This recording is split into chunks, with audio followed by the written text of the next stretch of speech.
happy to welcome you all here on behalf of World Startup.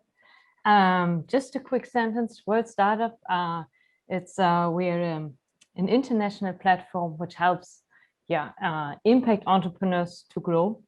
And by providing them with tools and the networks and talks like this, to actually make the impact you want to have in the world.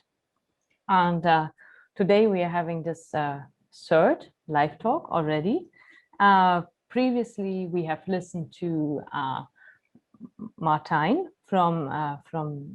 as a philanthropy investor and listened to his perspective about impact investment.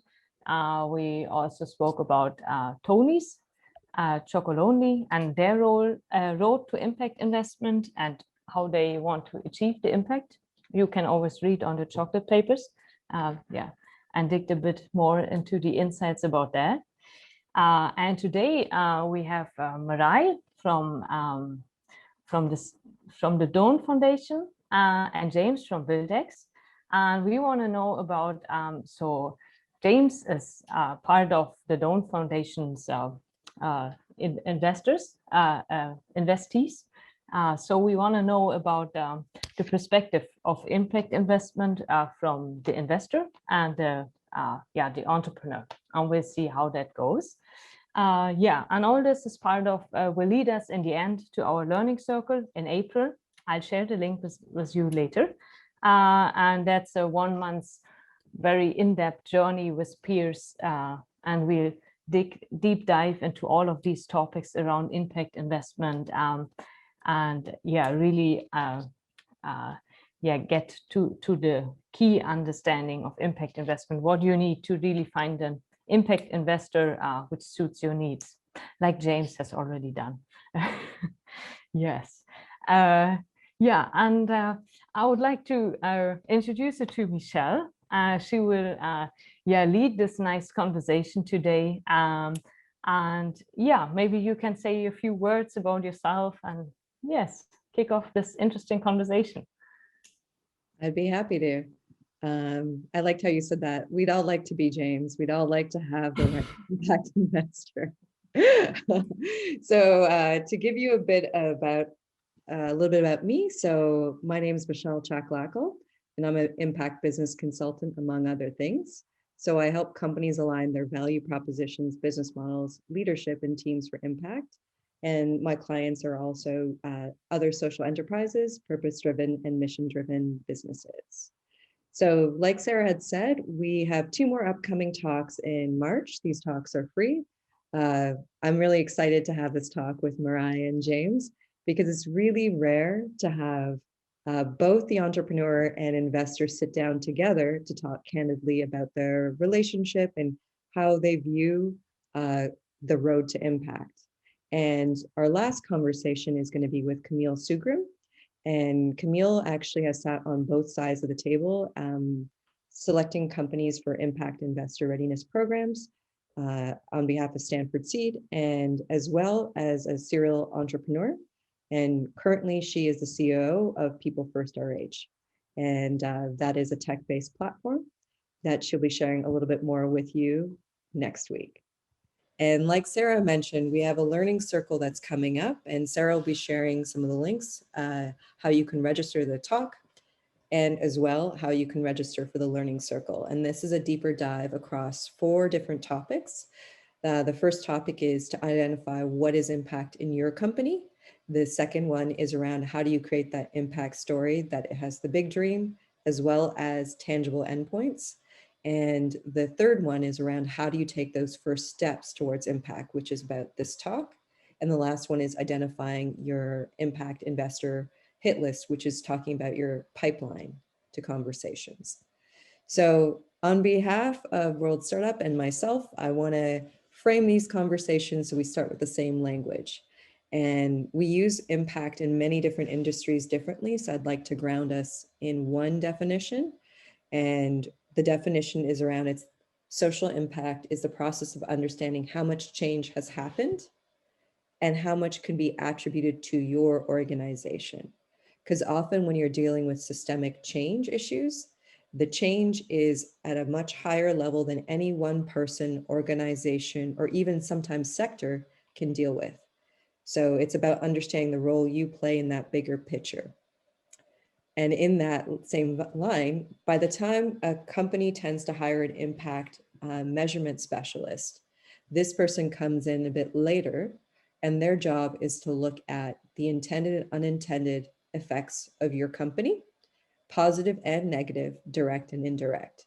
So it's a holistic look at impact, not just saying, hey, we do positive stuff. Because even if you do a positive change, there is often a consequence on others that they may not perceive as positive that needs to be accounted for. So to take us to this talk, I wanted to connect some pieces from the previous talks.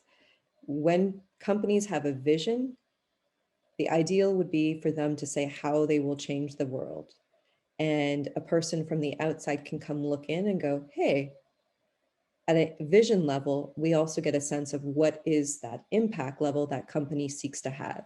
So the vision is super important to not only strategically line up a company in the direction it wants to be, it also tips off people's understanding of what the impact is.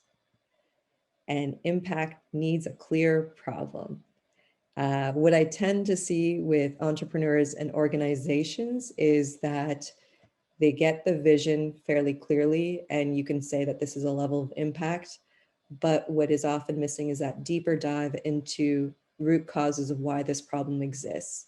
So this is as important as having a great vision statement.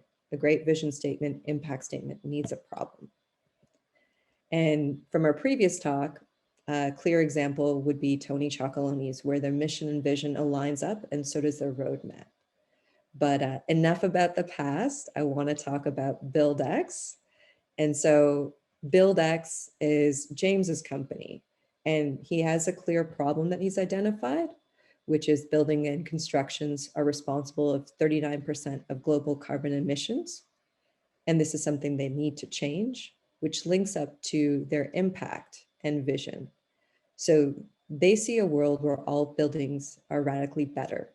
And that means they want to move towards a net zero carbon. These buildings are more equitably designed, and they enhance the quality of life. And so their strategies, what they do on a day-to-day level, is aligned with that impact that they seek to have.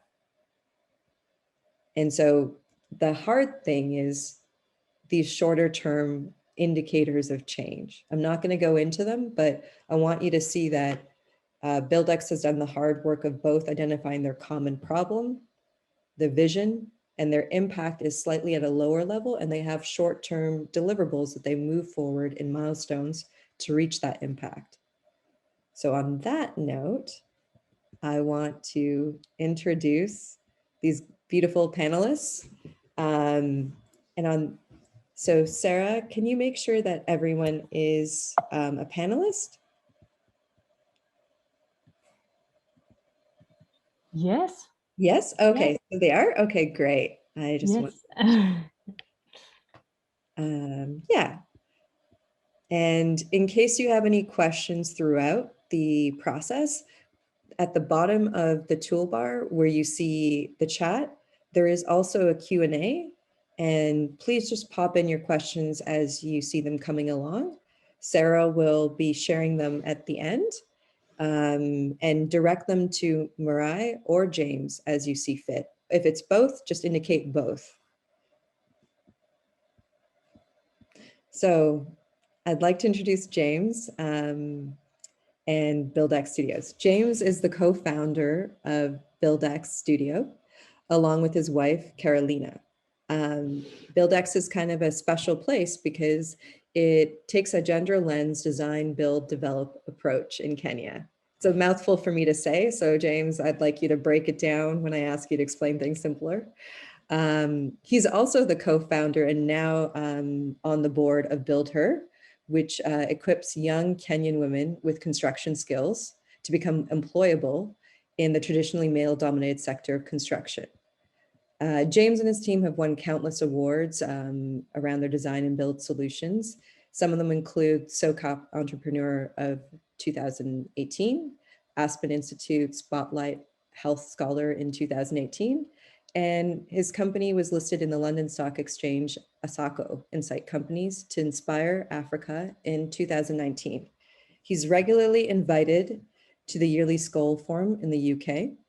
And I was really happy to see James's post about how his company is 50% owned by women, 75% women-led, and has 60% of its staff being women.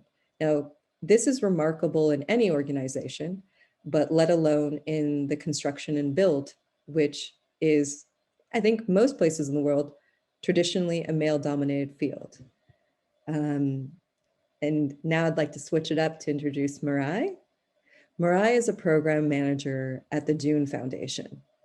In case you don't know Dune Foundation, it's a foundation that supports pioneers who are committed to creative, socially inclusive, and a green world. Dune focuses on early stage entrepreneurs and is quite flexible with its financial support. That is of notice in comparison to other kinds of impact investors. And Dune's annual investment budget is about 30 million euros a year. It has a portfolio of 300 new partners. To give you this in context, many other impact investors have portfolio sizes that are much smaller, such as 3 to 4 companies in their portfolio, as small as 3 to 4. And having 300 is a different scale and scope. Marai's current portfolio has about 40 to 50 companies that focus on renewable energy, circular entrepreneurs, and James's company is one of them. And Sarah, maybe this is the good time to put up the poll of who leads whom. And while that poll is going, I'm going to ask James, would you like to add anything to the way I've described you?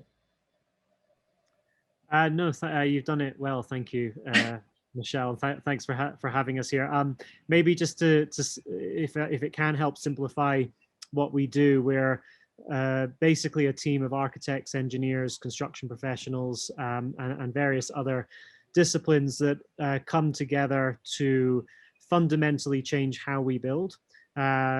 Particularly through 3 lenses: climate change mitigation, trying to shift the carbon which is associated in delivering buildings to a future where that carbon is fully offset to net zero. But also, as Michelle mentioned, with a strong gender lens, making sure that our built environment is created by and for all people, and buildings which really are great spaces to be in, that actually have good quality ventilation, daylight, access to green space that really positively impact our well-being. So yeah, that's us. Thank you. I'd like to dive into the problem just before I ask Marai to add on and build. When you identify that 39% of all carbon emissions are coming from buildings and construction, is this a commonly understood problem? Most people I speak to don't realize that buildings and construction have that level of impact, nor that they're actually the worst sector of any sector. It's often assumed to be other sectors like oil and gas and so on, which are pretty bad too. And so I think, and also understanding just how buildings have that impact. Concrete is the most consumed material in the world after water, which is pretty staggering.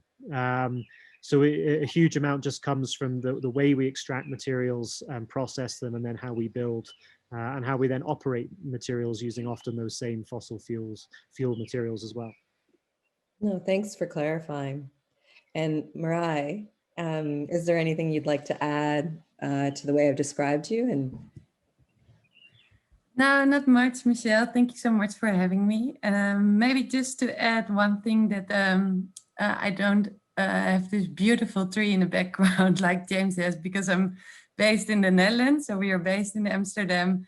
We have been founded by the charity lotteries in the Netherlands 30 years ago. So we have an anniversary coming up in May. We also have an investment arm that is celebrating our 25th anniversary. So we are around in the space for quite a while, I guess.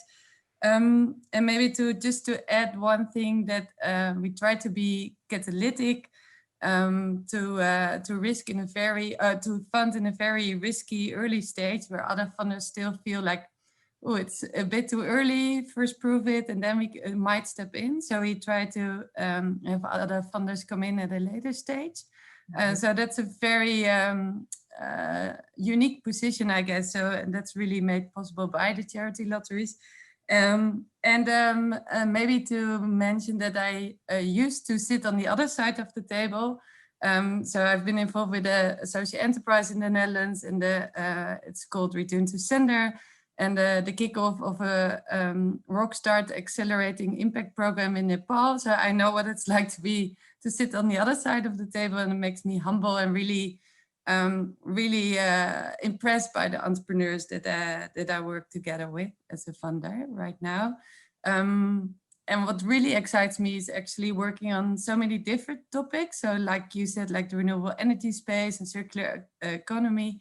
So sometimes I have a meeting in the morning with a mini grid partner in India, and then in the afternoon talking about like new upcycling textile technology in the Netherlands, and then having a chat with James on the Buildex progress in Kenya. And that's really, I really love my work. It sounds like a dream job. I wanted to ask you a couple things, like one in terms of, you know, having sat on both sides of the table. What have you noticed that since you've been on the other side that you've been able to bring into your role as a program manager? Well, that's an interesting question. I think what I always try to be careful with and really sensitive to is to actually prevent us as a funder, and just in general funders, really talking about the entrepreneurs without having the entrepreneurs at the table, and really maybe look at it as a very like easy thing to do. So what I feel like, it's like, you know, things will change, especially in the phase that we always try to step in, that things will change. So to be honest about it, but also be a little bit humble and more kind of in the back seat of the car, and try to be supportive.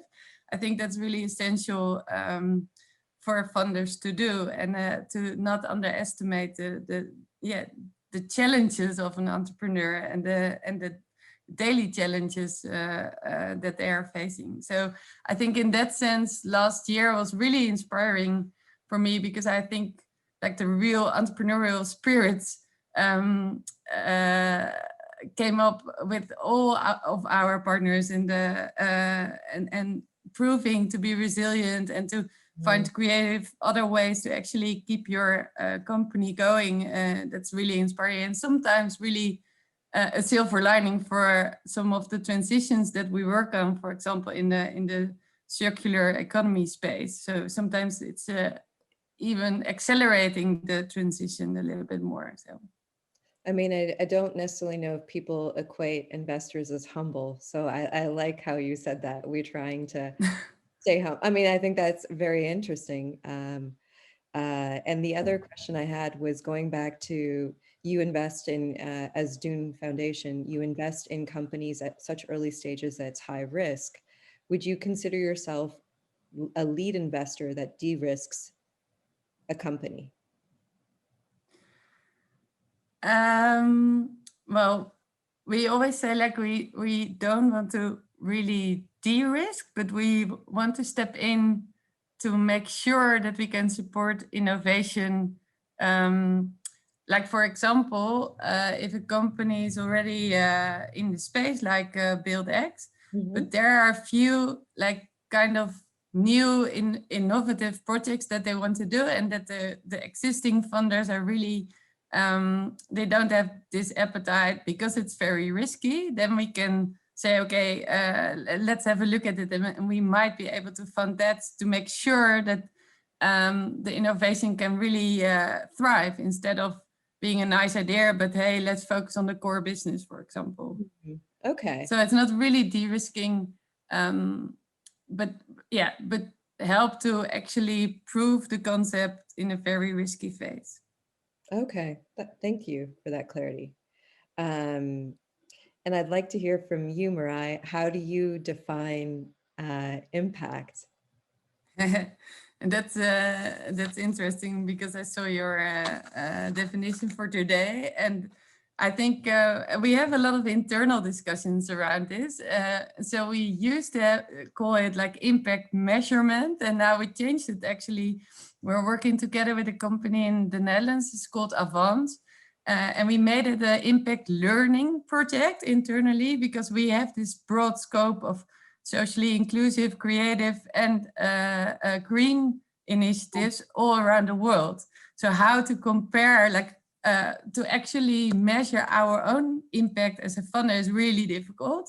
So we made it more a kind of systemic change, transitional thinking kind of learning project internally.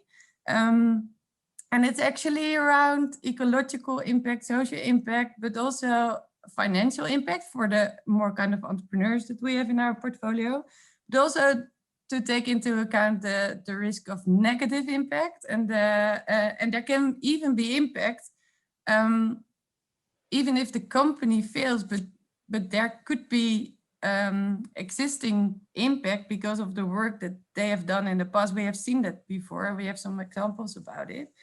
And I think we made this TOC that we said like, we want to support directly the entrepreneurs. TOC means for people who don't know. Sorry, theory of change.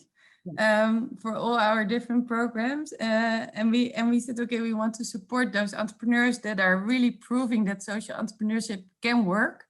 That is a kind of impact, but we also want to support the kind of sector around them, their ecosystem, so more sector strengthening kind of initiatives. And by proving that they can work, we hope we can inspire others like the dinosaurs and the giants, but also government, for example, to do so. And there are so many different approaches, and we cannot do it all. So this is our clear focus. Yeah. And I think when you look at impact, we actually see it, look at it case per case and really co-create the evaluation points like we did with James as well. But we get to that later, I guess, when we come to reporting and things like that.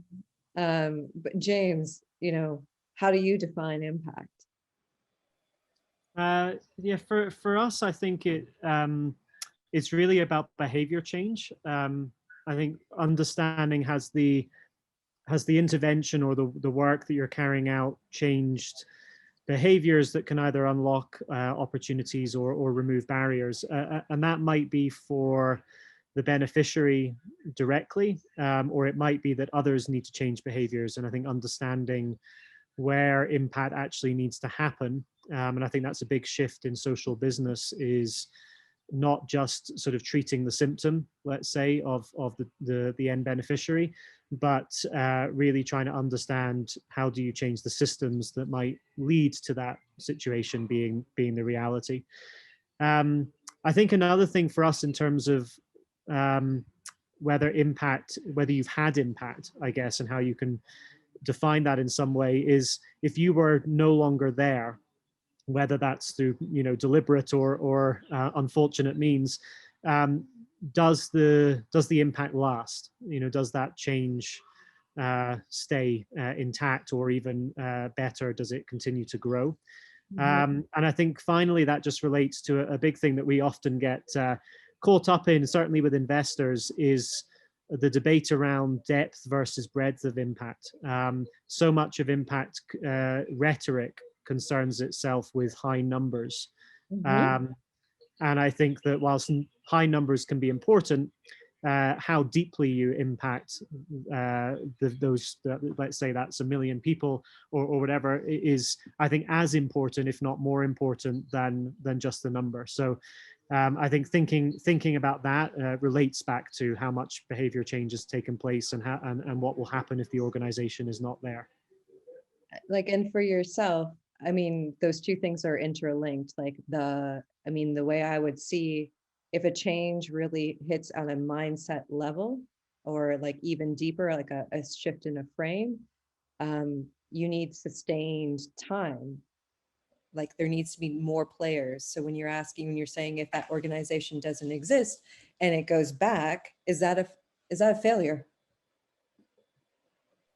I think it depends. I mean, I think that sometimes you need to maybe exit to find out and you know, come back. But I think part of what maybe it makes me think of a little is that so often there's again a lot of focus on the single organization to solve mega scale problems, and that often maybe that more joined up approach where you can you know, work across multiple organizations or partners to test and trial and iterate. But there's often, you know, too much emphasis put on having to have a point of difference from the other organization, when actually one model might just work well enough to be replicated by somebody else elsewhere. So I think sometimes that thinking, or that shift in thinking, can help ensure that we're actually focused on the impact, not just on the kind of the ability to market the organization as being different.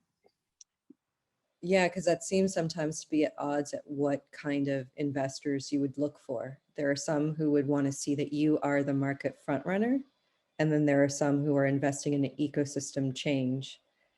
Do you place an importance on either differently? I think it's a typical challenge of social business, in that fundamentally you're a business and there is a profit that needs to get made, or certain financial expectations that investors will have. I think often though, because you're not just doing it through that lens, but there's I guess a triple bottom line, if you will, with social and environmental impact as part of that. Often the problems that we're tackling, certainly at Buildex, and I think many social or environmental organizations, they're so great, they're so substantial, that I think you can both profit and share. So for example, at Buildex, it's not the entirety of our work, but a big area of focus is on affordable housing, which has a major deficit in Kenya. And the approach from other developers is very much to have the commercial edge and to find that unique opportunity to serve that market and dominate. And our thinking is that with such a huge deficit, over 2 million units and about 9 million expected to be built over the next decade or so, there's plenty of pie, let's say, for us all to share in. And actually, I'd rather see everybody be able to deliver those 9 million much better than see Buildex be able to deliver, you know, 250,000 exceptionally well whilst everyone else struggled. We'll likely still be able to deliver our whatever number it is, 10 million, 250,000, whatever, and still have, you know, and still make good on that, whilst everyone else can benefit from what we're doing as well. So that kind of thinking requires, even for you as CEO, a different kind of mindset. Like, what does it take for you to get into that space? Because a lot of being an entrepreneur is riding the ups and downs of scarcity and sometimes feast. So like, how do you get yourself into that mindset of saying, hey, there's, you know, enough of a pie to share, and there's space for all? I think it's easier for us because we're really here to you know, to have the impact that, or create the change that we've focused on. So we'll kind of do, I think, whatever we need to make that happen. But I think often the challenge does come. I think it's easily proven in that I don't think our decisions around that affect how much revenue we earn. But I do think getting that message or agreeing that with investors can, not always, but can often be a challenge. So I find there's often sort of two camps. Some investors that are invested in Buildex, if anything, they push the open source or the sharing approach. That's almost a prerequisite to the funding. Whereas others see that as a potential threat or concern. And so mediating and also, I think, bringing on the right financing that's all aligned to the need, not just any financing, is critical. Although I appreciate easier said than done sometimes. Well, I don't want to force you into a certain spot, but I am curious if you had to have an either or sentence on depth versus breadth, do you have an inclination of where you lean? Again, I guess I would probably lean slightly more towards depth, but I would argue that it's a balance, and the balance changes according to the organization and what its work is. Not to diverge too much, but Buildex has a sister organization, Build Her, which trains women in construction skills in Nairobi. And some funding has come, or some funders have come with a desire to see that scale to millions of female artisans working in construction. But the argument we have on that side is you probably don't need millions. But if you train more of a sort of a critical number that is the right number for the market, then the wider impacts that can have are pretty impressive. So again, I think often there's too much focus just on a single metric and a single number, when it ultimately is really about having a nuanced understanding and balance about what do I need to do to have the greatest wider change or the right level of change that an industry or a problem needs. So like on that note, maybe you can describe a little bit about your relationship with the Dune Foundation. And why, of course. Yeah. So I think it's, for us, it's good that we're doing this particular call with Dune, in that it's definitely one of the more, I would say, sort of open and supportive relationships that we have with any investor. I think a big part just focuses on trust in the relationship. So whenever we're on the phone, Mariah and I or other members of the team, there's very much a focus, I would say, on really what does Buildex need. Dune is always very open to listening, so actually rarely imposes a set of ideas or opinion on what we're doing, but is also therefore very happy to kind of work through issues together. I find that is a big dynamic, and it relates to the poll that you've put out here of who leads. But I find that when the investor leads too much, the entrepreneur is encouraged often to come forward with challenges or issues more after the fact in a report format. Whereas with Dune, we'll often flag something if there is an issue really early, knowing that we've got a partner that will be a thought partner to kind of work through it, and the partner that's quite open to or embraces failure in quite a healthy way as just part of the process. So yeah, maybe Mariah will say the opposite. I don't know, but that's. I also wonder, having spoken to investors in the last few years, James, how much of that is an artifact of you being a long-time leader in a company? So you are young in age, but in terms of experience as like a CEO, you've been a CEO for like 10 years at least? 13 years, yeah. 13 years, okay. So from that perspective, do you feel like, because you've rode a number of, ups and downs, that your relationship with an investor is slightly different? Yes, I think there's certainly a trap we fell into in the earlier stages, or certainly I fell into in the earlier stages of my career, was that tendency to want to say the right thing, not in any way to mislead or to obviously lie about what you're trying to do, but to definitely highlight all of the positive reasons why someone should invest, and not be upfront and realistic about all of the reasons why it might fail. And to that extent, I think there's a lot of pressure that does often come from investors that the model that you pitch or that you set out on early on is the model that needs to succeed.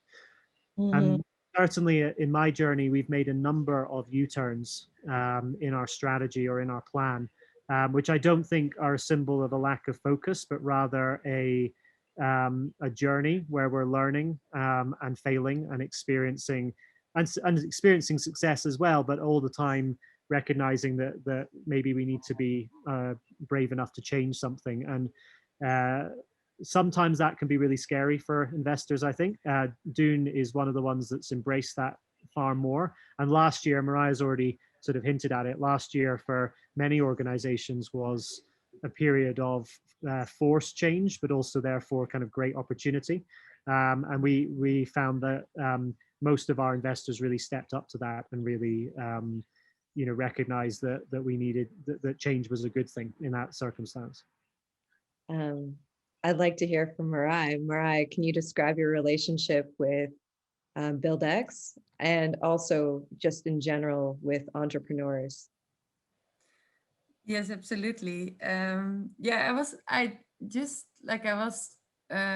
thinking of how we met, but I think it was at a Senkoop session, and that's like Senkoop East Africa kind of conference a couple of years ago.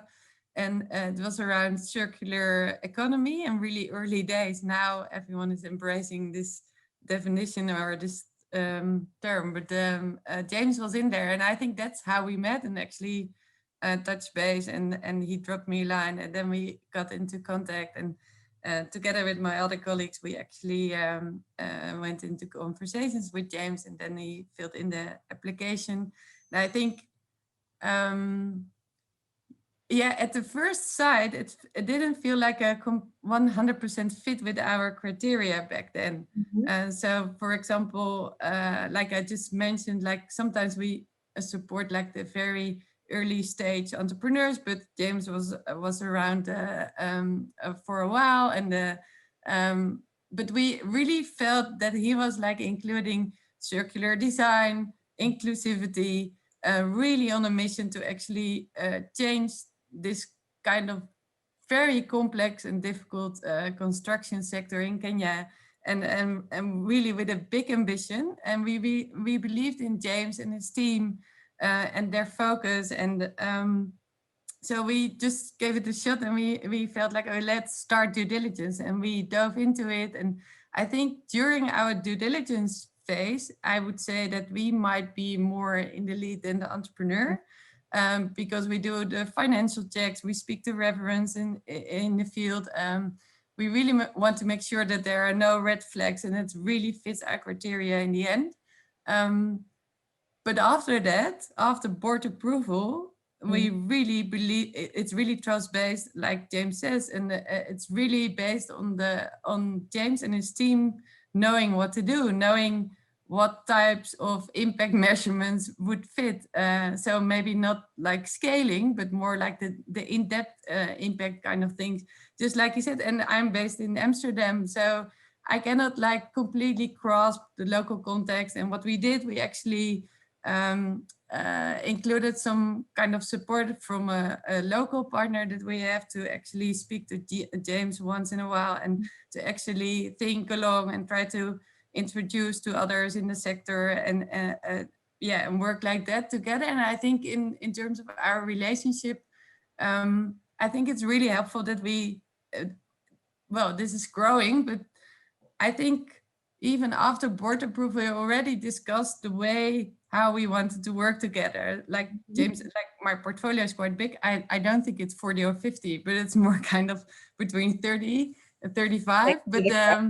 But it's always busy, and of course, I have to make sure that I can support the companies in dire cash situation, for example, or restructuring loans or whatever. It's almost always in the moments that companies are in difficult situations that I can actually step in and support. But so it's really up to James. I think I said that, like, this is how we are structured. I don't have 4 portfolio companies. So please make sure you're open and honest, and really chase me in an urgent situation, and rather earlier than later, because then we can think along and see how we can maybe be of help at this phase. So I really appreciate the honest and open information. rather than having this report and reading about things that went differently. And because I know that even in 2 weeks after board approval, things can already happen, right? There are so many dynamics in this field, especially in James's sector, I guess.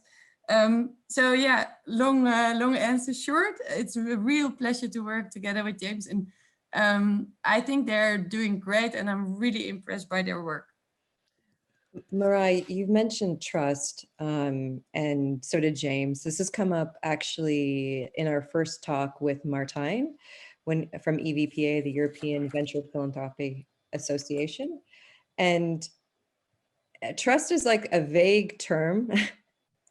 Most people imagine this to be like a soft skill, but the reality is when you have a lot of risk, trust goes a long way. So can you say anything about your trust language? Like, how does trust show up to you, especially when you're not in the region? Yeah, I might repeat a little bit, but it is actually the way, in this example, but in general, entrepreneurs deal with situations that are different than expected, different than in the deck that they have sent in and that we actually built this whole board proposal on. And to actually show me that you're open enough to actually jump on a call and say, hey, Marije, this is going the other way, or we actually propose this, but we feel that this is a much better solution. So can we actually have your buy-in to actually do this? Or to be open about like, oh, I might have made the wrong conclusion with this investor, or like whatever, to actually show along the way. And it's a bit of a relationship in general and stakeholder management in general, right? To actually show it by doing it. Maybe it's because of the name. Yeah, Dune maybe Foundation. Well, I mean, practically speaking, I want to ask you a little bit, just in short, like how long does it take between, say, meeting someone like James and actually investing? Well, we have this, like I said, Dune means just do it. So we always try to be quick. And we have this goal of after sending in the application, so between application form sent in and actually get board approval, if we decide to actually start due diligence, it's a maximum of 4 months. It could be quicker. We have board meetings every other week. But also depends on the reference checks and things like that. So, but that is more or less our main goal. But sometimes we know entrepreneurs for 2 years already, and then they will send in an application. Or, but I think it's good in general for entrepreneurs here to make sure you get to understand the process with at the funder that you're actually thinking of sending in an application for, because it's completely different. There are family foundations with a yearly board meeting, and if you just missed it, you have to wait for another year.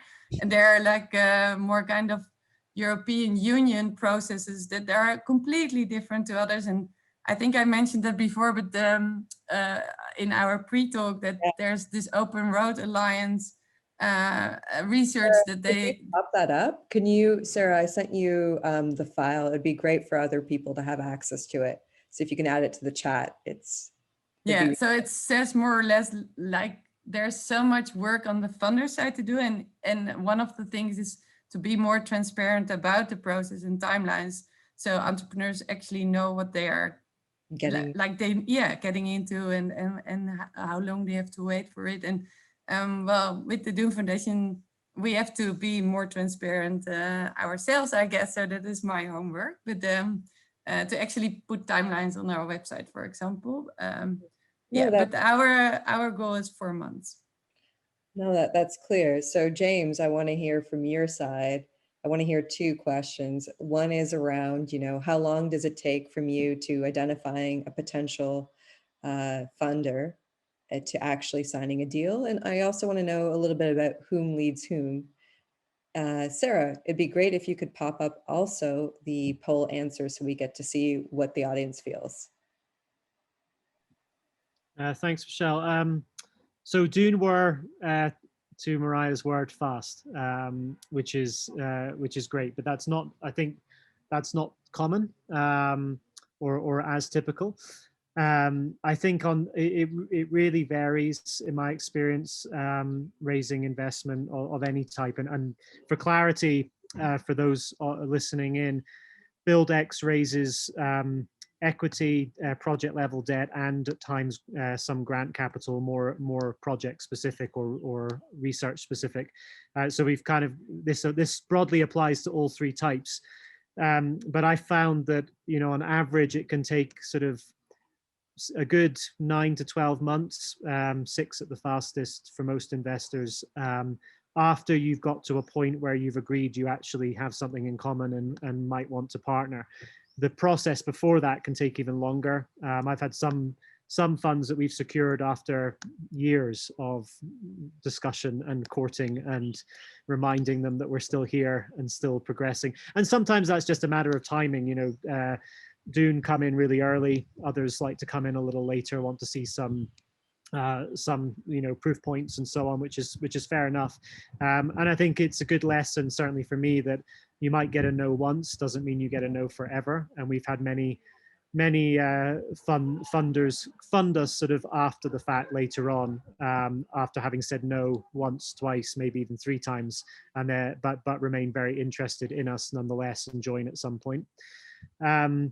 So just to recap, I want to just stress you gave some gems. So Dune was one of the faster ones with a shorter turnaround. Your experience is much more around the 9 months to 12 months, others years, and others because you've lasted for over a decade.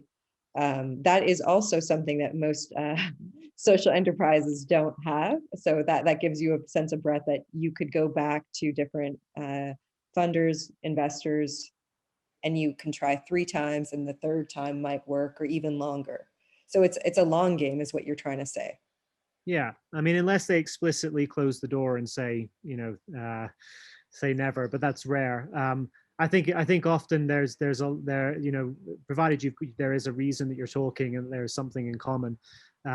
Often it's a case of just really building the relationship. And also, as we said earlier on this call, both Mariah and I, the model often changes. The plan, you kind of, I guess, you make plans to break them in a way, and that, and that's not to say that they're not worth what, the paper they're written on, but it's just to say that you learn as you go through a plan or process, and things inevitably change whether you intend them to or not. And I think as a result, that can also align you or realign you with different investors at different stages, because the strategy might be evolving.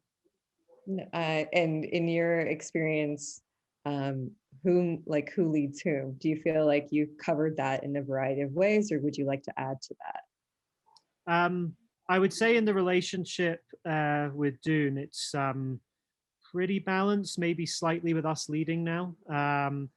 Certainly in terms of like leading around the thought around what we're doing and what we need and so on. So I would say it's increasingly entrepreneur led. I would also say that across all of the fund sort of investor relationships that we've got, the most successful and highest impact are those where we're allowed to lead that relationship as early as possible.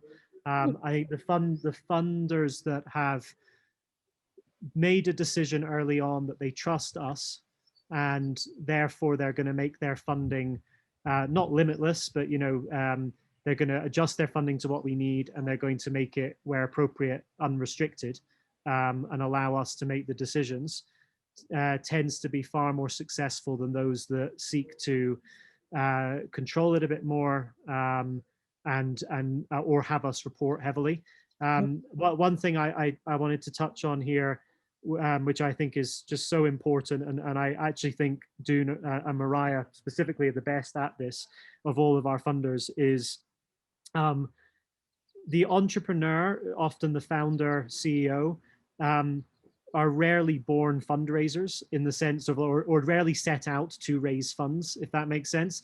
We do it often out of necessity. We might even enjoy it, but I've seen organizations, and I've been there myself as well, where you're basically raising money. You're not doing what you were good at or great at, and set out to do. And I think the lighter that funders can make their process, the less restrictive, the more they can just back you and trust you. The times where Buildex has had the strongest growth, the strongest clarity, the greatest impact have been the periods which are not as often as I would like them to be, but heading in the right direction, where we've not been raising, where we've had money and we've been solely focused on the mission at hand. And I realize that will never be 100% that way, but that, I think that's a reality that so many funders don't recognize, in my view. Well, I mean, I think you both touched upon the reporting structures. I don't necessarily want to go too much in depth with that. Do you want to say anything in terms of the process of reporting that could be helpful for entrepreneurs to know, or that's to you, James? Sorry, I wasn't sure. Yeah, I think just, reporting should be, transparent and open, but I don't think it needs to be that long. We prefer sort of like quick, sharp, more frequent updates and just staying in touch. And also, I think, we've talked about this before, Mariah and I, that, they actually have quite a light touch report, which is really great, and very helpful for us. But even then, you often have, 10 investors who've all got light touch reports, but that then becomes a big exercise because you've got 4 different reports. It's often maybe more of a pipe dream than realistically achievable, but to the extent that you can align funders. And actually the project that Dune are mostly involved with us, there's another investor partnered on that, and what's been really great to see is that they have spoken and aligned to some extent the communication and the deliverables and what they want to see, and that just really helps us not have to produce multiple reports for basically saying the same thing in a different way to different people according to what the question they asked. Like that just often takes time that you'd rather not spend. No, I hear you. I mean, it sounds like, James, you look at your funders or investors as collaborators, much more so than just someone to see them for an injection of cash.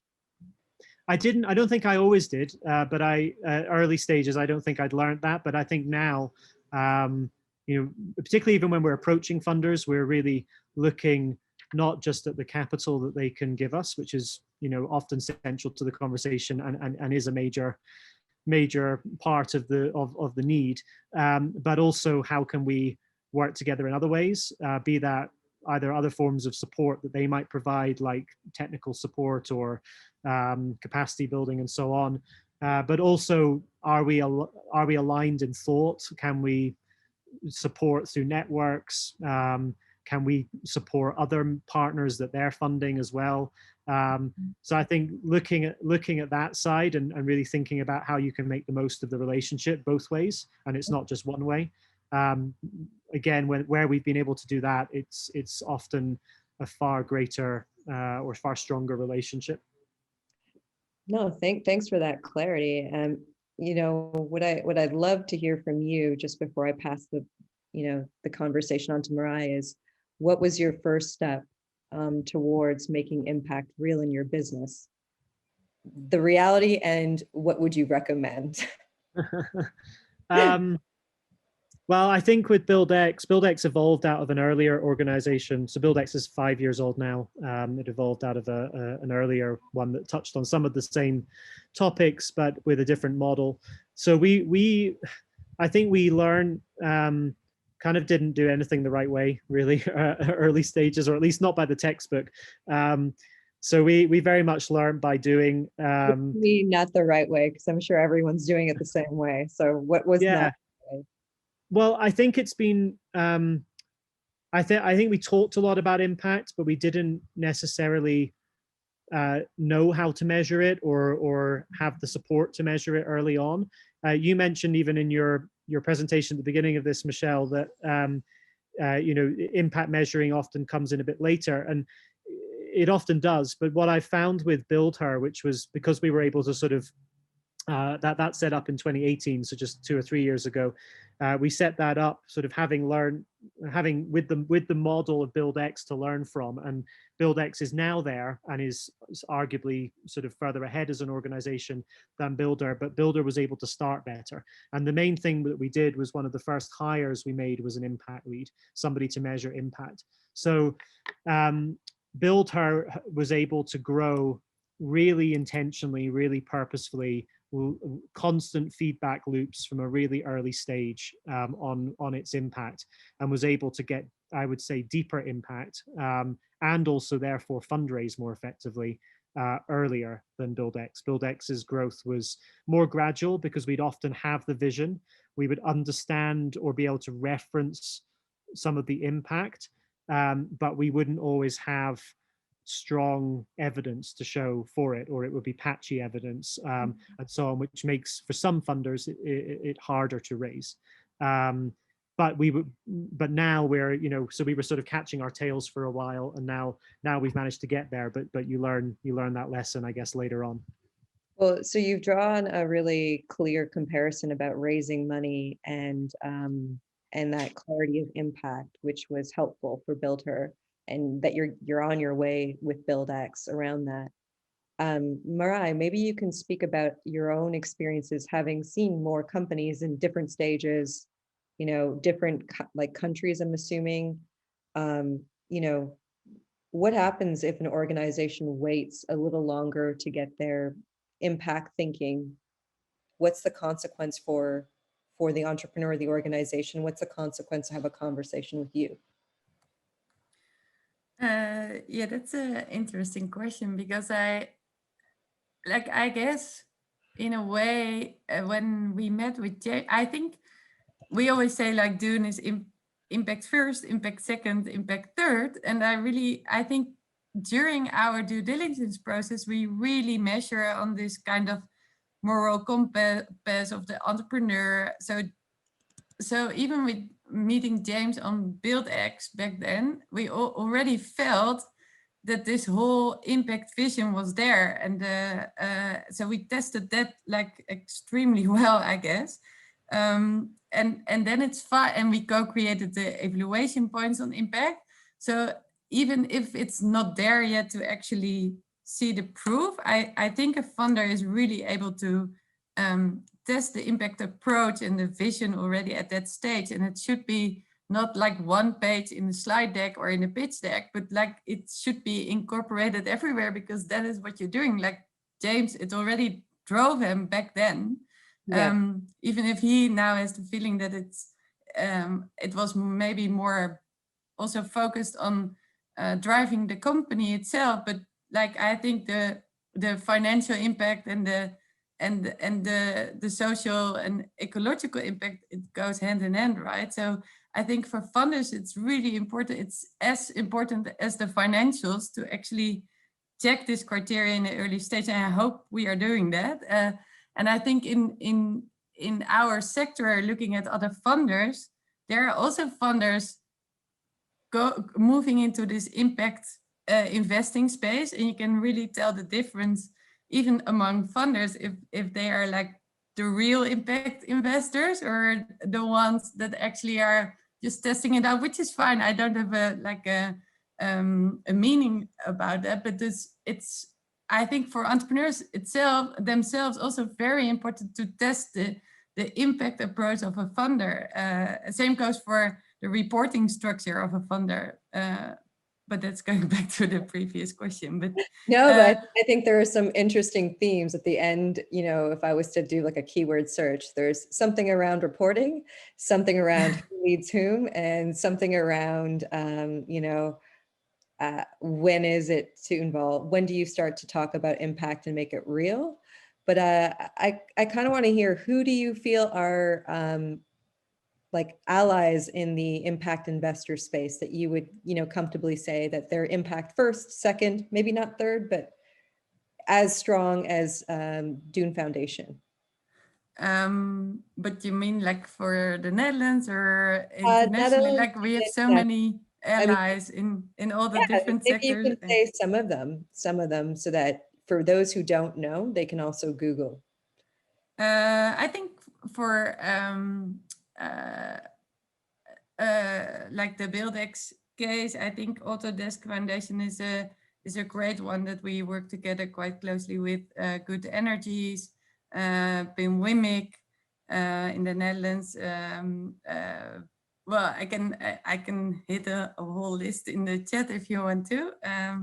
But they are there definitely. It really depends on the different topics and sectors that you're working in.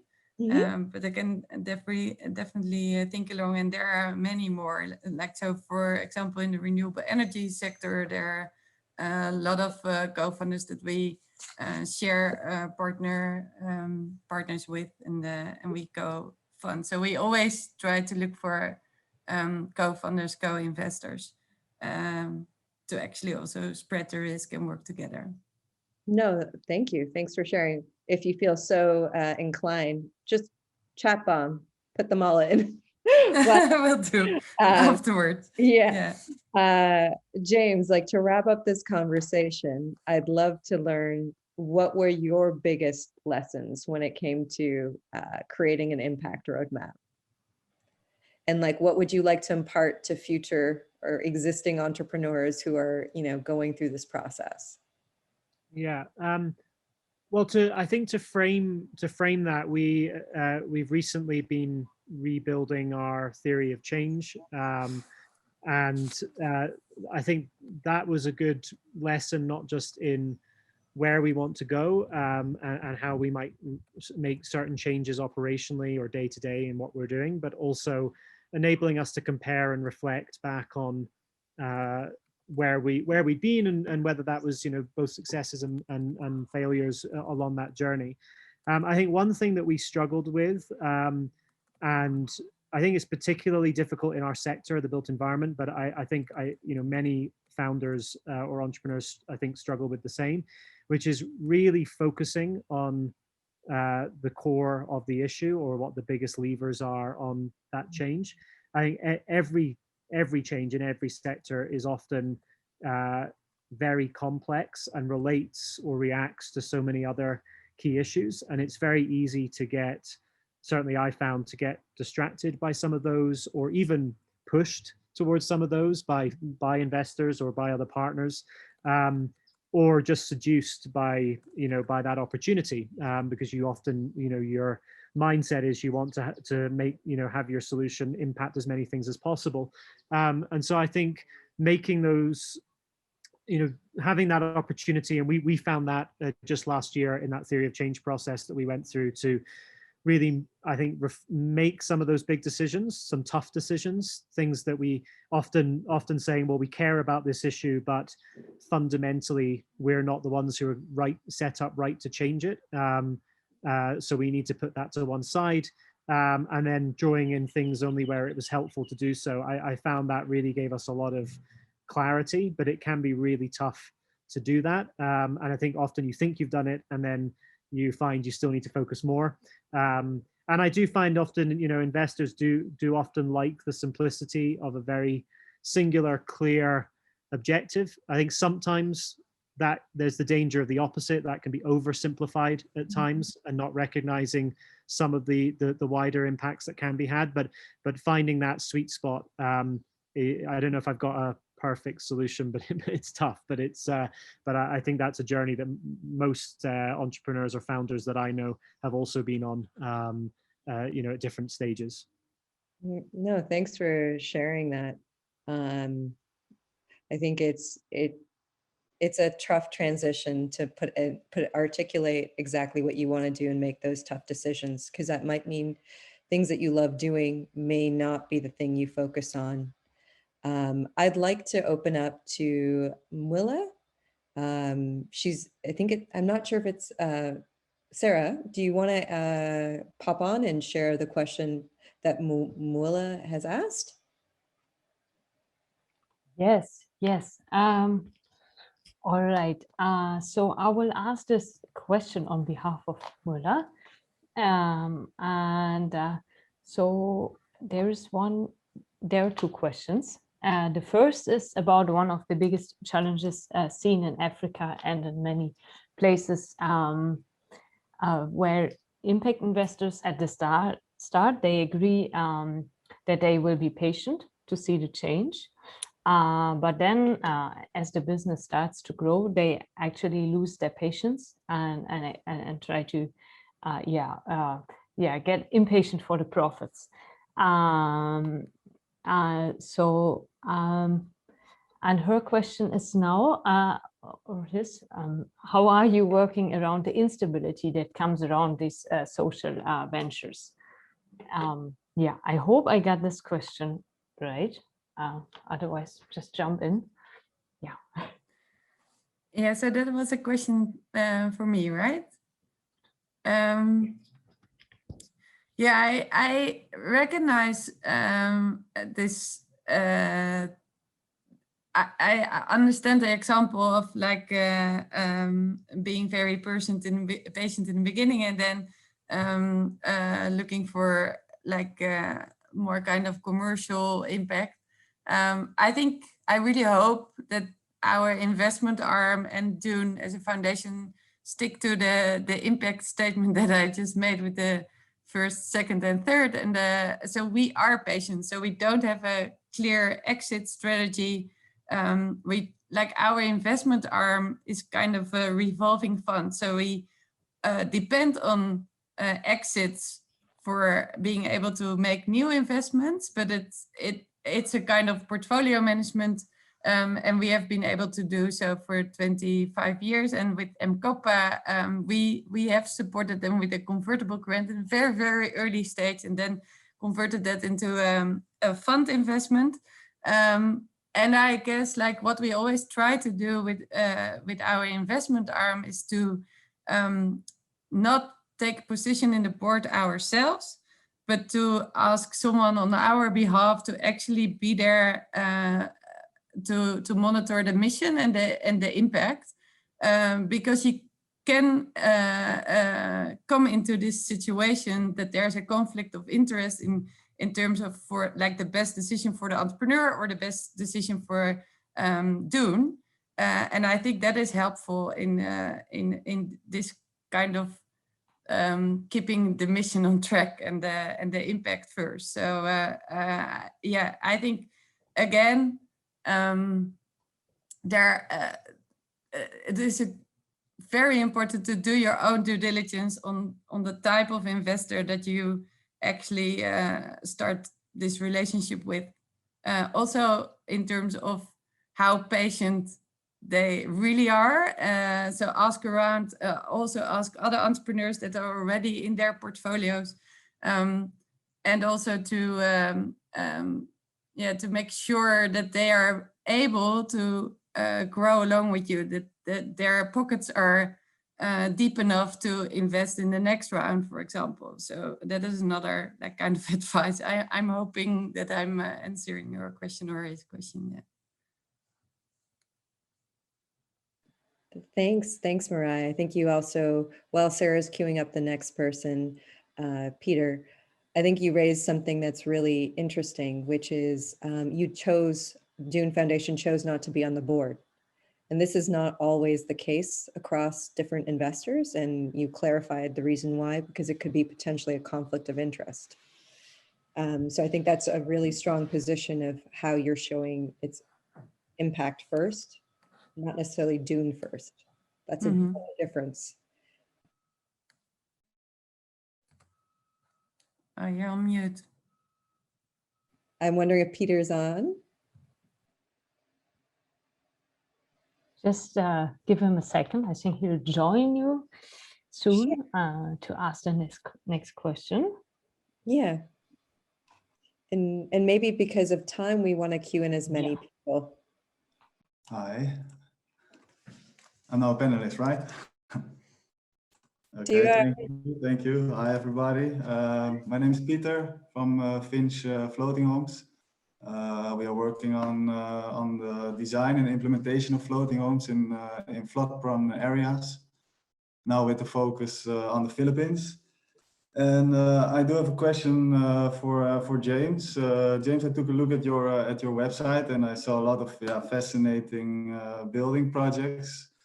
Yeah, I really love those. But I have a question about Buildex in the starting phase. What was your role in these buildings project? Was it more on a really on the design and build focused, or was it more as well on the initiation and development of those projects? And did that change over time, and how did that change? No, that's a really great question. Thanks, Peter. So we very much started out just doing design build as a service, typically on a kind of, I guess, a turnkey kind of contract arrangement for clients that were often social enterprises or social businesses of some sort. And the change really occurred during the course of last year, partly in response to COVID, but it had already been brewing, I guess. We found firstly that we wanted to often be much bolder and much more ambitious with some of the project goals around the change that we wanted to see happen, believing that the rate of change in our sector is simply not fast enough to meet 2030 and 2050 targets. And whilst there are some clients that you can convince around that, they are fewer, let's say, than the majority. And also partly because we were already with many of our clients, I think as a firm that is very entrepreneurial and not just technical, we were already getting heavily involved in their teams around sort of thought leadership, strategy, how to develop the project, that we were effectively sort of developing it for them without the risk. So during 2020, we decided not to depart from that model. It's still important for us to work with great clients, but to take on some projects where we're the developer, where we envision it, where we raise the capital, we bring on board the future tenants or operators or off-takers, the people that might buy that building eventually. And we then, by doing that, we can really align everybody towards a much more ambitious target. So yeah, that we're still in the earlier stages of that, but we already have a couple of projects now sort of fully invested. So it's and it was also a great opportunity during COVID when all the client work went on pause. It was an opportunity to still build for the future. So we've actually hit this year in a much stronger position than I think we would have had 2020 been an ordinary year. Nice.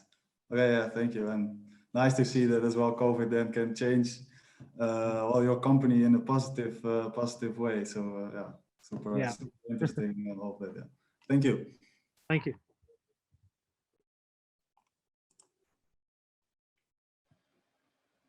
Sarah, would you like to read out the other questions? Yes, I would like to, and unmute myself as well. Okay, so we have an anonymous question, which is to Marai. So the question is, do you have any tips to share on how to ensure you touch base with a large portfolio of investees and move towards building a more trusting relationship? So there is a small hint at it. So specifically with the intention to encourage organizations to feel comfortable to seek outside of the reporting period.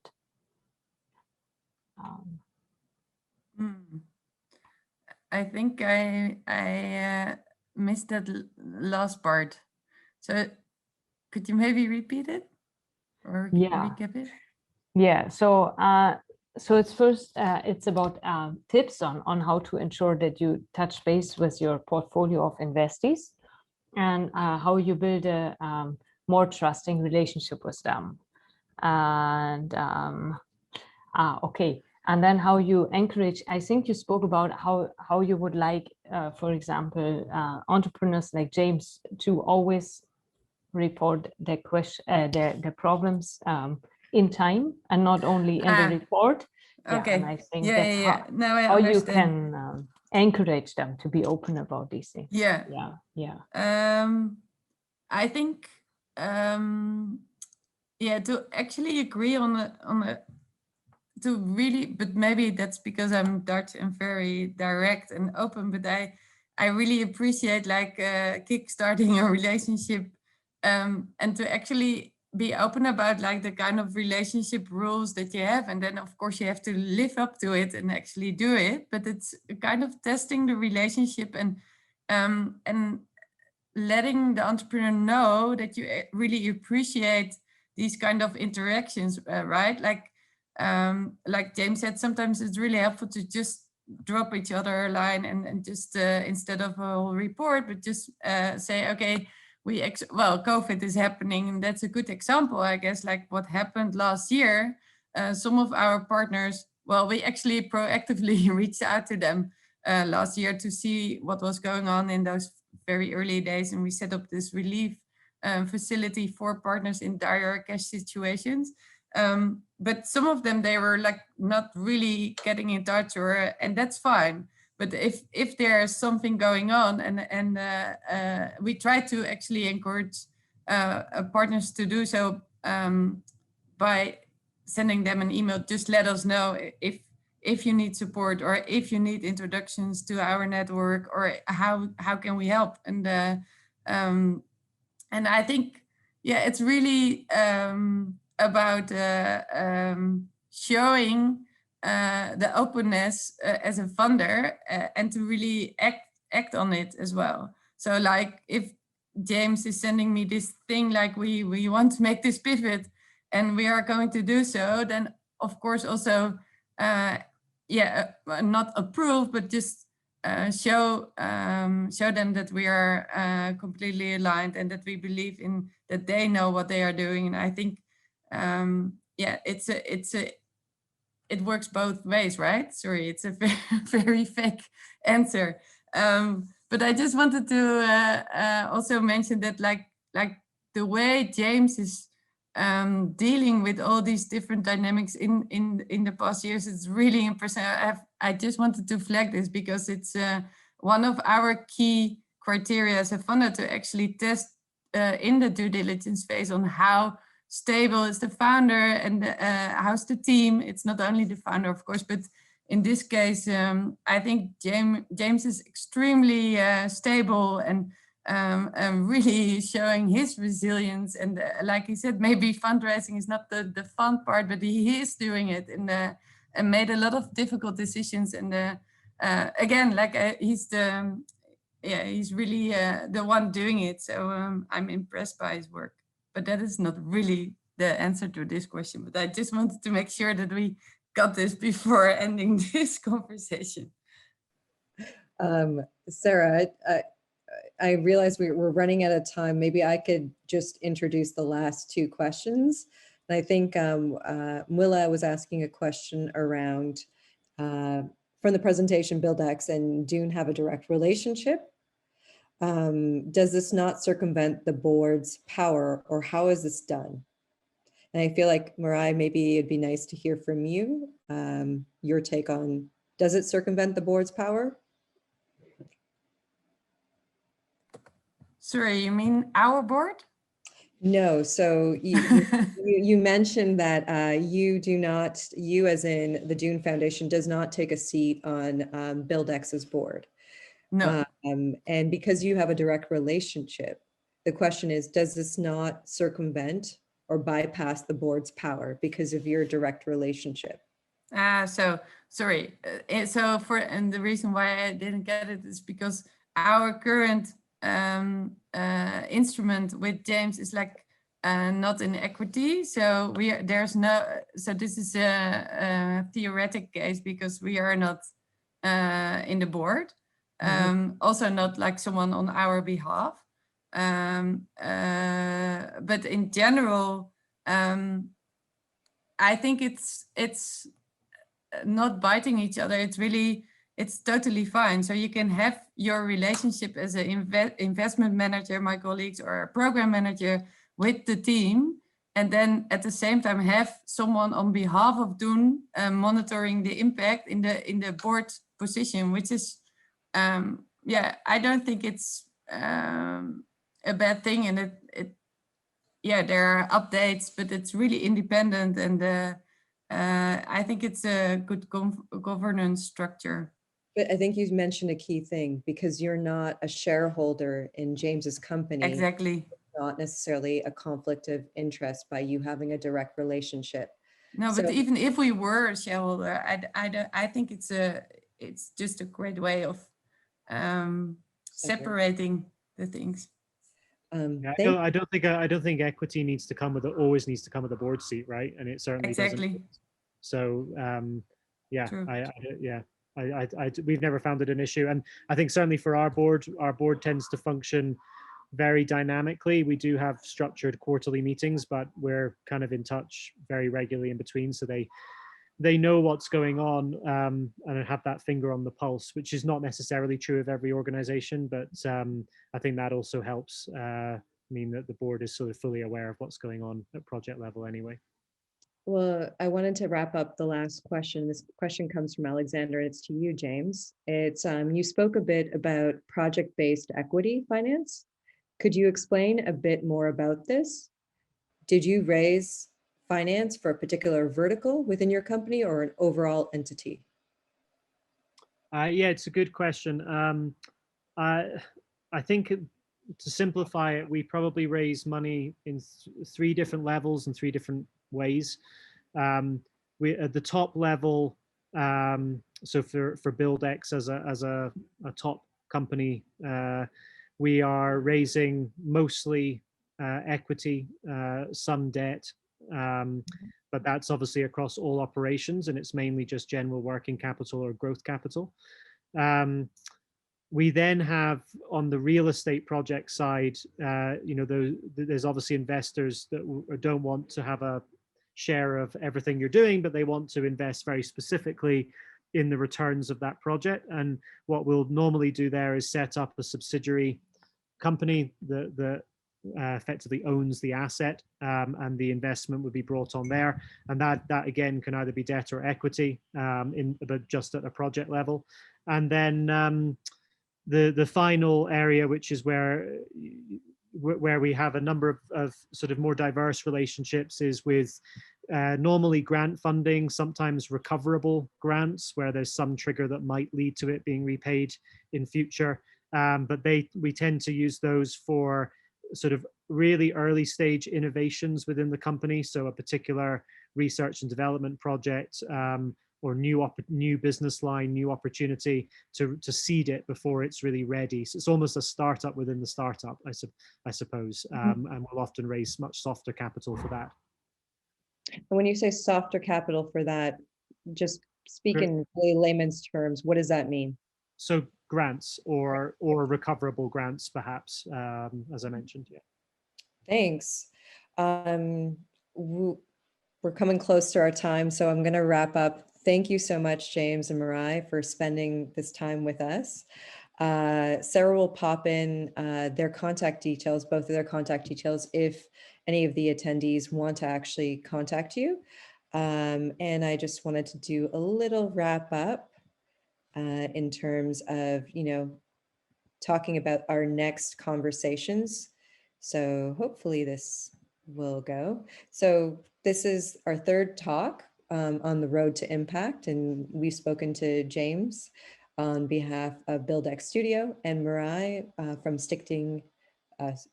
Dune Foundation.